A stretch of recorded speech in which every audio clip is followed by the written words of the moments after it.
Mesdames et messieurs, bonsoir. Bienvenue dans ce journal et merci de vous informer sur la télévision de la famille. Au sommaire de cette édition, bientôt le 6e sommet entre l'Union africaine et l'Union européenne. Dans le cadre de la présidence française, Emmanuel Macron annonce la question du réchauffement climatique comme menu de cette rencontre. C'était là le titre dans cette édition. Une fois de plus, bonsoir.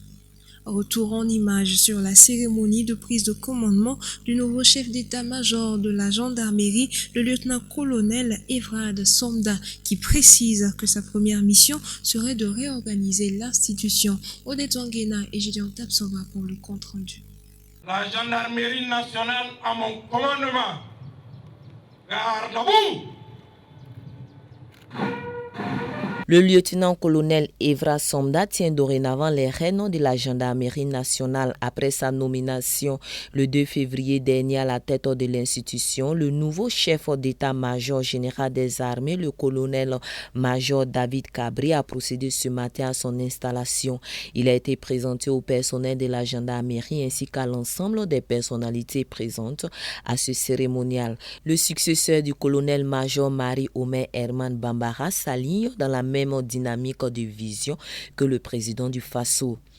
Conformément à l'objectif unique aujourd'hui dans notre pays qui est de restaurer la sécurité au sein des populations et de refonder l'État sur des bases solides. Donc nos priorités seront axées premièrement sur la lutte contre le terrorisme et deuxièmement en tant que gendarmerie sur les différents fléaux, les différents trafics qui contribuent à alimenter ce phénomène. Et deuxièmement, en ce qui concerne la refondation de l'État, notre priorité sera axée sur la lutte contre la corruption et la fraude afin de pouvoir assainir le paysage institutionnel du Burkina Faso. Et pour ce faire, ce dernier envisage une réorganisation profonde de l'institution. Nous aurons besoin de cohésion à l'interne au sein des différentes forces et de cohésion externe afin de créer une synergie d'action entre les différentes forces de défense et de sécurité d'abord et entre les FDS et les populations d'autre part pour pouvoir réussir cette lutte. L'heure a dorénavant sonné, martelait le nouveau chef d'état-major de la gendarmerie nationale qui invite les Burkinabés à être des citoyens armés. Armé veut dire que chacun, en fonction de son domaine de compétence, en fonction de ce qu'il sait faire, il doit apporter sa contribution en termes de renseignement, en termes d'appui technique, en termes de collaboration, en termes de prestation de services. Né le 24 janvier 1981, Evrard Somda est en deuxième année de thèse en sciences humaines et humanités nouvelles, spécialité sécurité et défense. Avant sa nomination, ce dernier a occupé plusieurs fonctions au niveau national et international. Il a entre autres été commandant de la Légion spéciale de la gendarmerie nationale, commandant de l'unité spéciale d'intervention de la gendarmerie nationale, commandant adjoint de l'escadron de soutien à la paix du Burkina Faso en Guinée-Bissau. Face à toute l'assistance, le nouveau commandant de la gendarmerie nationale a souhaité que les gendarmes reflètent les devises pour la patrie, la loi et l'honneur, qui met en évidence deux qualités intrinsèques que sont la compétence et la probité. D'un coût global de 60 millions de francs CFA, la maternité du centre médical Bethesda Sizawa Passy dans l'arrondissement 4 de Ouagadougou a été inaugurée le samedi dernier en présence des autorités de la zone. Dotée des commodités requises, elle a été conçue pour soulager la population en général et les femmes en particulier. Odette Wanguena et Jonas Tondé nous font le point de la cérémonie. La nouvelle maternité du centre médical Bethesda, réalisée à un coût de 60 millions de francs CFA, a été conçue dans le but de contribuer à donner de la joie aux femmes. Alliant confort et technologie de pointe, la nouvelle infrastructure sanitaire, sise à l'arrondissement 4 de la ville de Ouagadougou, précisément à Ouapassi, a été présentée ce matin à l'assistance. Ce nouveau joyau du centre médical Bethesda est une suite logique de la concrétisation des objectifs objectif que s'était assigné le docteur Salomon Sawadogo depuis l'ouverture du dit centre en 2019. Effectivement, ce dernier a toujours nourri l'ambition de concevoir un lieu de soins et de vie dans le souci de participer au développement holistique des populations. Nous croyons au miracle, nous croyons à la guérison divine, mais nous croyons également à la science. Nous savons que c'est Dieu qui donne la science, la connaissance. Et aussi, comme Jésus l'a déjà fait, alors il guérissait ceux qui étaient malades, il donnait à manger à ceux qui avaient faim, et il est celui qui répondait aux besoins de la population. Donc nous avons pensé que si l'Église peut être une réponse à la solution posée par la population, alors elle doit vraiment l'être.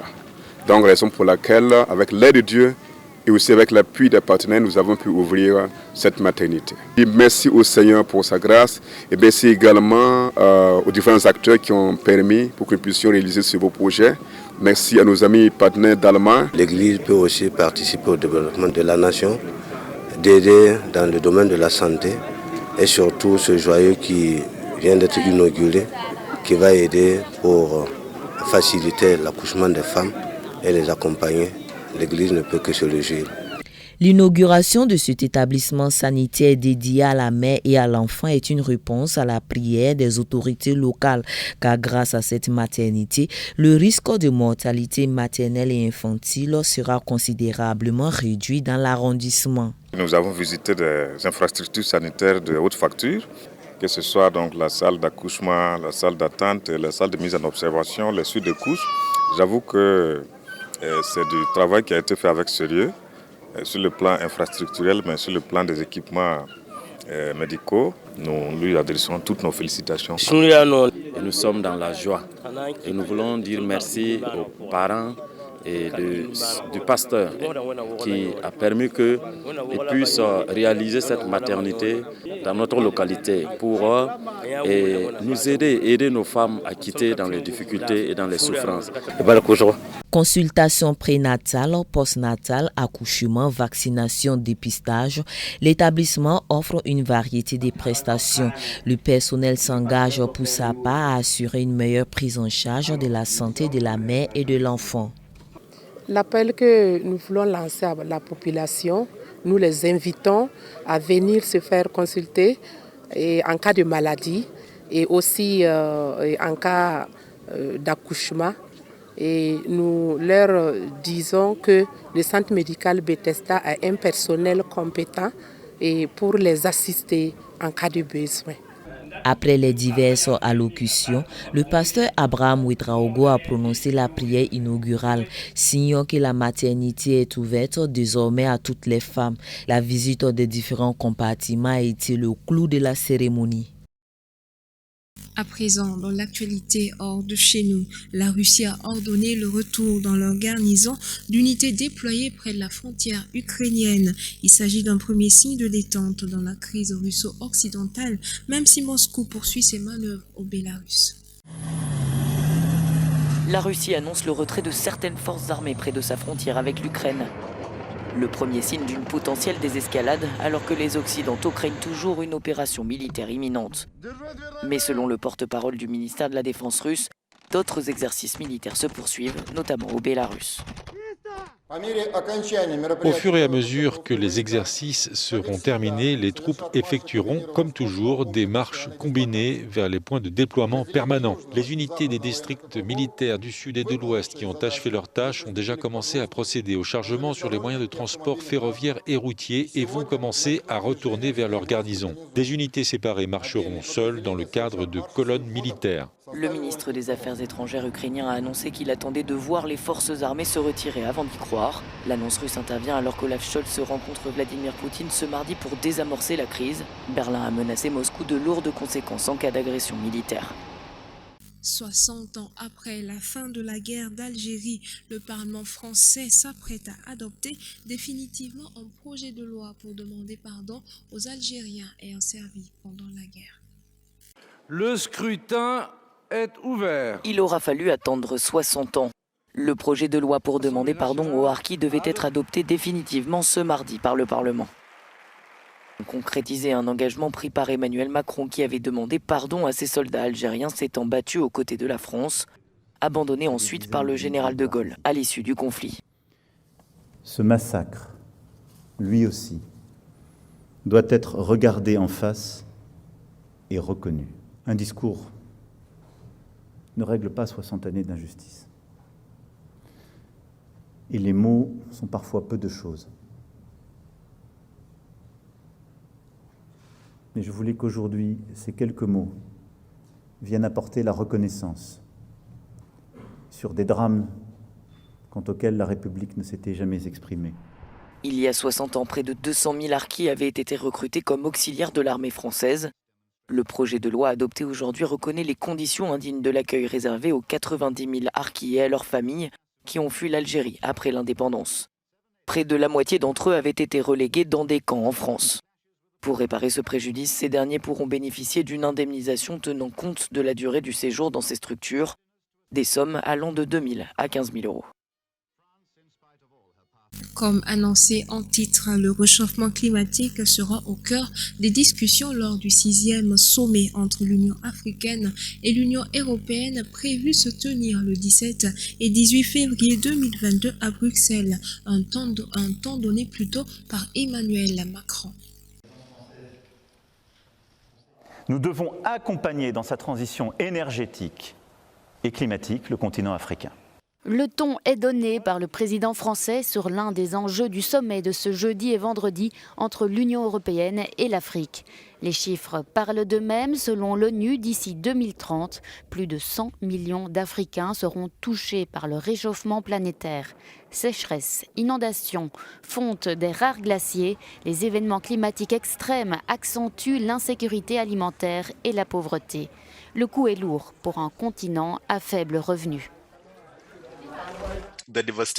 On estime que les effets dévastateurs du changement climatique feront augmenter le PIB du continent de plus de 50% d'ici à 2030. Et c'est une pilule amère à avaler étant donné que le continent africain ne contribue qu'à hauteur de 4% aux émissions totales de gaz à effet de serre. L'Afrique s'est réchauffée plus rapidement que la moyenne mondiale, souligne l'ONU. Les phénomènes climatiques extrêmes menacent la production agricole et l'accès à l'eau. Ces tensions pourraient entraîner le déplacement de 86 millions de personnes d'ici 2050. Pour l'Union européenne, c'est aussi une question de justice sociale. Les pays industrialisés polluent beaucoup plus, mais le continent africain souffre beaucoup plus. Nous devons donc tout rythmer sur une nouvelle compréhension de la justice et de la coopération. Nous ne devons pas oublier que les émissions de CO2 par habitant en Afrique sont les plus faibles, alors que la production d'émissions de CO2 par habitant sur le globe est la plus élevée en Europe, aux États-Unis et en Asie. Toutefois, tous les pays africains ne sont pas prêts à renoncer dans l'immédiat à la manne financière engendrée par les importantes réserves d'énergie fossile présentes sur le continent.